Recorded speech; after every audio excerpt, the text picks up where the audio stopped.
नमस्कार भक्तजनों, स्वागत है आपका आपके अपने YouTube channel the devotional speaker में। आइए आज हम पद्मिनी एकादशी व्रत कथा को सुनते हैं।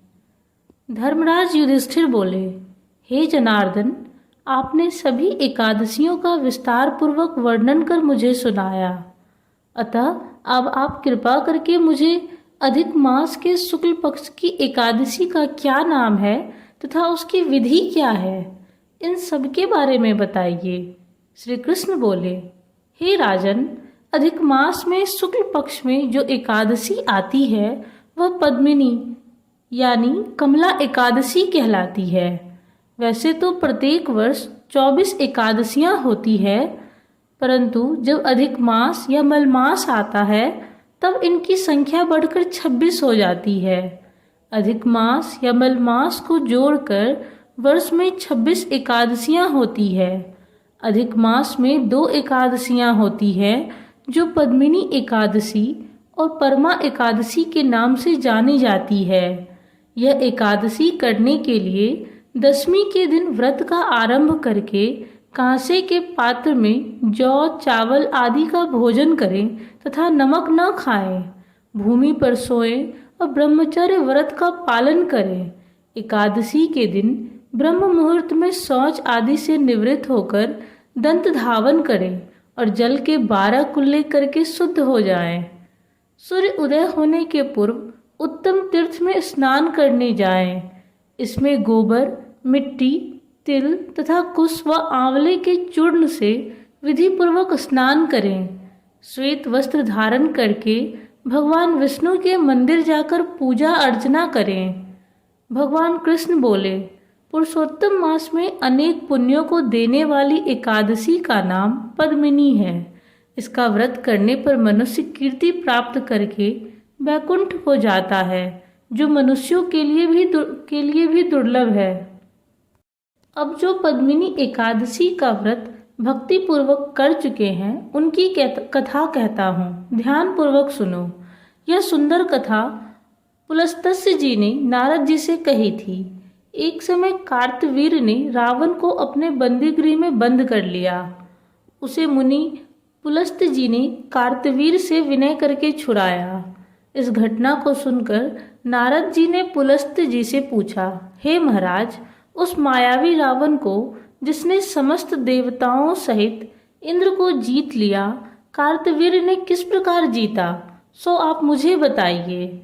इस पर पुलस्त्य जी बोले, हे नारद जी, पूर्व काल में त्रेता युग में हेहय नामक राजा के वंश में कृतवीर नामक एक राजा महिष्मतिपुरी में राज्य करता था।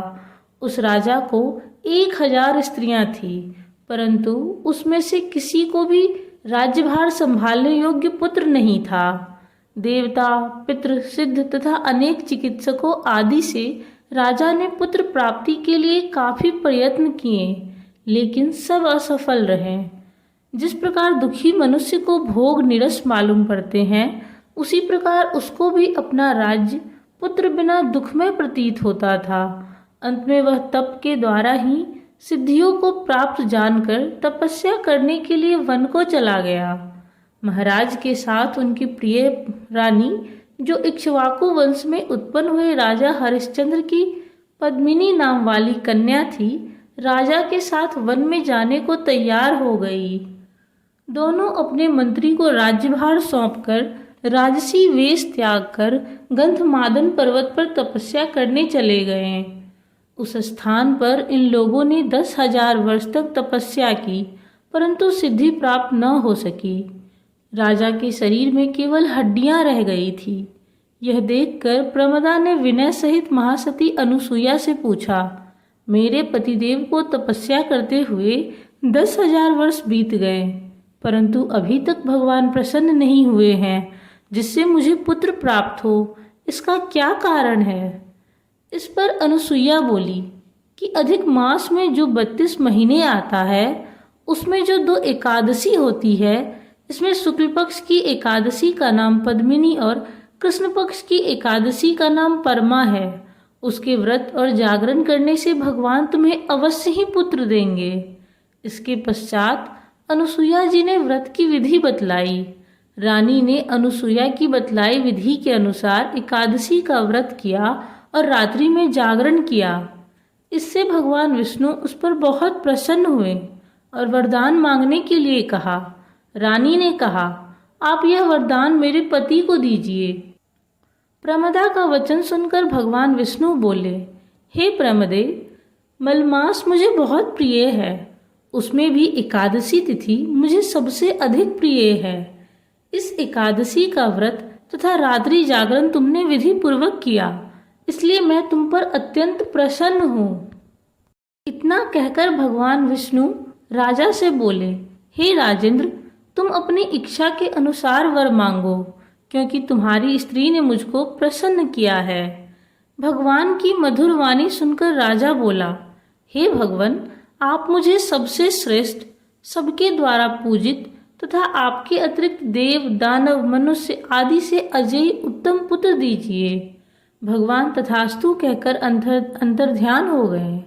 उसके बाद वे दोनों अपने राज्य को वापस आ गए। उन्हीं के यहाँ कार्तवीर उत्पन्न हुए थे। वे भगवान के अतिरिक्त सबसे अजेय थे।